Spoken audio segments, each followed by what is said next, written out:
سلام دوستان عزیز، در این نوار ما مسئله 53 ریمکیویچ رو حل می نماییم. شرطش چنین است: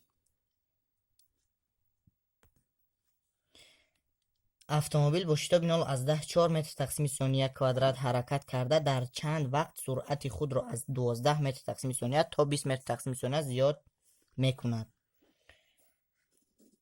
داده شده است автомобил با شتاب A برابر 0 از 10 4 متر تقسیم ثانیه کوادرات حرکت کرده در چند وقت سرعت خود را از 12 و 0 برابر 12 متر تقسیم ثانیه تا 20 متر تقسیم ثانیه زیاد می کند.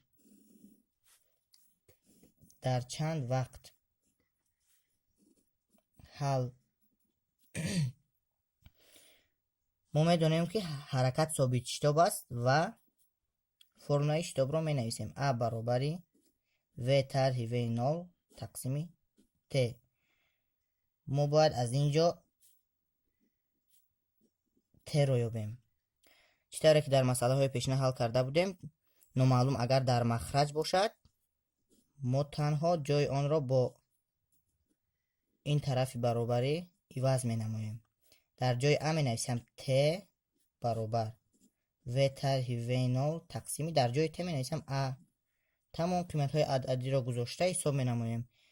و 20 طرح 12 متر تقسیم ثانیه تقسیمی، در جای A 0 از 10 4 متر تقسیم ثانیه کوادرات.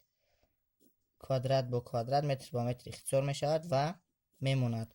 از 20 12 رو میگیریم 8 تقسیمی 0 از 10 4 ثانیه بالا می رود ثانیه و 8 تقسیم 0 از 10 4 20 ثانیه.